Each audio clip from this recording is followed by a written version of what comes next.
Hey, how's it going, everyone?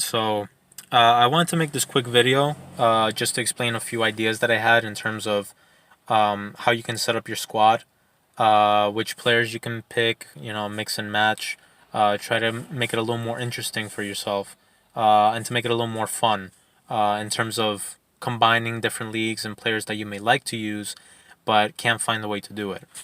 So, first and foremost, obviously, if you have an icon or a few icons, that's certainly going to help. I would hope that at one point the FIFA editions that are soon to come out in the future, that they're gonna be that you're gonna be able to play the game and get at least a minimum of four icons, at least, because that would make it perfect. You can make different kinds of squads, but you could also just have like at least two main squads, like I do, that I interchange after every match, and from there you could just have fun with it. You can combine different players from different leagues. Like Thorsby, for example, his special card, I happen to have it, plays in the Italian league, and he's from Norway. How many players can you really? Well, now that the new season objectives have been updated, you can link him up with that left midfielder from who plays for Celtic. But apart from that, how many more players can you actually link him up with? Unless you have an icon or several. So, so imagine if you have like Thorsby and you're able to play with Paulinho on the left. Now, in terms of like which formations to use so that you can mix and match these players that you'd like, one of the best formations I found, apart from the 4-1-2-1-2, is the 4-3-2-1. The reason being is that whether you put the player as a left forward, right forward, or striker, as long as the player is either any of those positions, or you can put a striker in the left forward or right forward position, they're going to have 6 chemistry as an individual player, despite you having maybe 100 chemistry for the team, but at least their stats won't go down. And if anything, they'll boost up a little bit. Now, it just depends on which player you want to put. So, for example, I could have had Belotti and Keane from Everton. And Belotti I could put him as my main striker, and then Keane I can put on the right side, as a right forward. So yeah, he'll have a 6 chemistry, 6 player chemistry, but he won't have negative stats, which is more important in my eyes. Now, that formation is very good, the 4-3-2-1, because of that fact, and also just to give a different perspective. And I've seen a few people do this, but I just wanted to put it out there because I don't hear a lot of other people doing it, where you can put a center defensive midfielder in the center back position. So if you do that, that gives you a lot more options in terms of what to do. So for example, ndidi, who plays for I'm gonna butcher the word, but it's Leicester City. So he has a strong link with Schmeichel, obviously the son, who also plays for the team, and Ricardo Pereira. Ricardo Pereira, being Portuguese, you can link him up with Bruno Fernandes from the Liga NOS, or you can link him up with, obviously, the Premier League. Even though Ndidi's not going to have the chemistry with him, that connection, but you'll have those strong connections with Pereira and Schmeichel. And if you compare his stats, Ndidi's stats, to a typical center back, you're going to notice that he has a lot more stamina.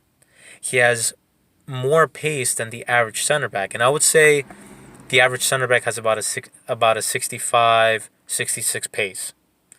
So with him already, his 81 rated card, having a 70 or 71, that's substantial, right? His heading ability is not the greatest, but neither are like Lovren. He has an 80, that's all right.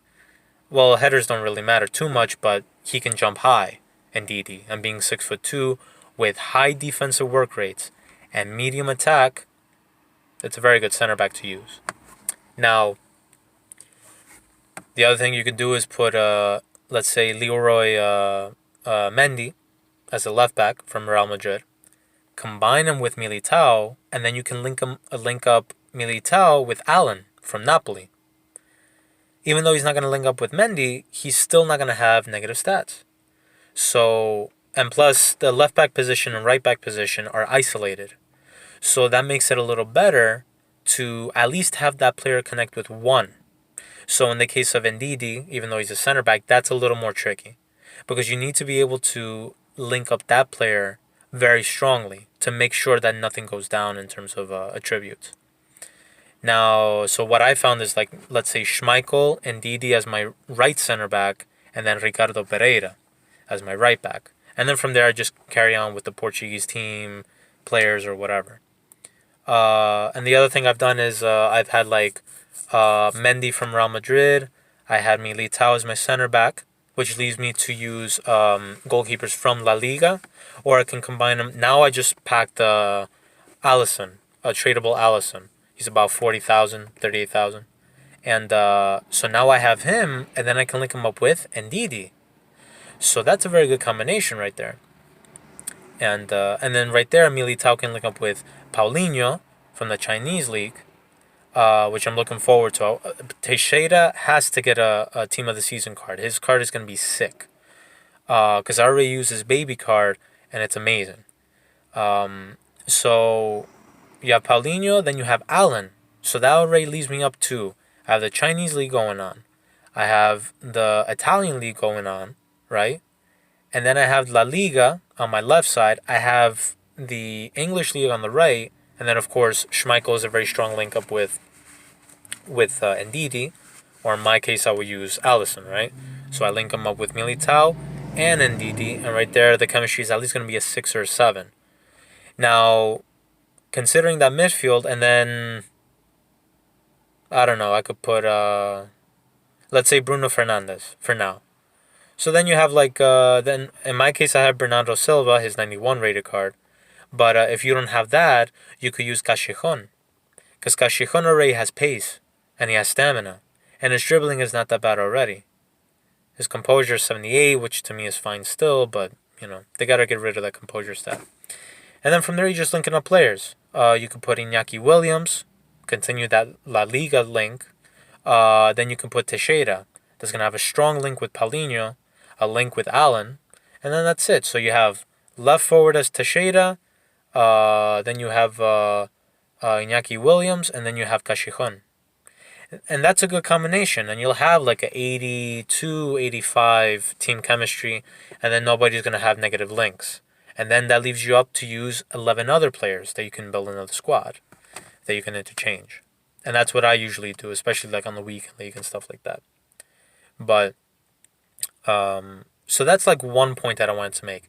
And then the second quick point that I want to make is something I've noticed with dribbling. And I'm going to make a separate video in terms of giving my opinion. And I'm also going to see how I can upload videos, and because I'm still learning this stuff. So I'm going to see if I can analyze certain clips of mine to show what it is I'm doing with the left analog stick. Because I used to play a game, and I mentioned in my other videos, called Winning 11-8, or better known as Pro Evolution Soccer, specifically number 4. Those two are the same games. They came out, it's the same version. Now, with that, when I was playing that game, I was able to push the left analog stick a lot, like to the edge of whatever that perimeter is, right, to the limit. And I was able to make quick turns. It was very responsive and all those things. But again, that's going to be another video, and that's what I'm trying to replicate in FIFA, because I've noticed that in FIFA, the left analog stick is not the greatest. You have to push it a certain way. People like Kurt, people like Inception, people like Tex, they have a way of playing the game that is just remarkable. And it's a shame that Inception is not in these tournaments. Obviously, whoever follows him or has some notion of him, they understand the reason why. But it would be nice to see him in these competitions, whether he wins or doesn't. He's going to provide a very good, what's it called? He's going to definitely show promise in those tournaments, and he's going to show how to actually play the game right, like he does every day when he streams. But when they play, it's a very specific way of doing it. But anyway, so in terms of that, just to mention it, and I'll mention it in the next video, where you have to picture yourself as if it's Messi or Coutinho, or players that when they get the ball, right, so they dribble towards the outside of their foot. Meaning, when Messi gets the ball, he's always looking to cut into his left. So when you play the game, you have to think that way. If your player is a right-footed player, then you're going to dribble towards your right because that makes you turn a lot quicker. Or at least in my opinion, from what I've seen lately, I've been improving on my gameplay. It's just that the game messes you up. It's FIFA. Now, and it's the same for left-footed players. Like me in real life, and also in the game, I like using left-footed players because I already have that mentality. So when I get the ball, I'm going to dribble towards my left because I can turn a lot quicker. And that is very important to have in the game. And plus, I've been taking on players, and combining it with my passing game, and I've been improving, and it feels a lot more comfortable when I do dribble. So, hopefully that kind of advice is something that you can bear in mind when you're playing to whoever happens to watch this. And yeah, I hope that really helps. And also the formations advice where, try to look for formations that are really going to allow you to combine different players. Me, the players I like to use are midfielders, and especially those that can do everything, that have pace, can shoot, defend, that have everything. So Ruud Gullit would be perfect for me, but I'm never going to afford him. Maybe one day when I get better or something, but he would be the perfect player. Matheus is another player, the German icon. Fred, I missed out on him. I couldn't get to the end. But he was the perfect kind of player for me. I have Paulinho. Paulinho's not the fastest, but you could always improve it. But he can do everything. He can defend. He has a huge amount of stamina. So, those are the players I focus on the most. But in terms of people who use wingers, you could still use the 4-3-2-1 formation. You can use the 4-2-1-2, the 4-1-2-1-2 formation. Even if you don't use the one with the left and right midfield positions, you could still put, let's say, Bernardo Silva as the right center mid or the left center mid, whichever one you prefer. And they won't have as strong a link as they would putting them in the right position, but they'll still have a good link. They won't be in the negatives, at least. They're attributes. But yeah, so leave your comments if anybody happens to watch this, and I hope that you enjoy it. And give me your opinions as well as to what I've said and whatever else you can provide. Because I'm always looking to improve and get some ideas, and I'm still starting up with this stuff. I haven't uploaded anything in a while, like months. So yeah, take care, guys, and be safe with the corona situation, all right?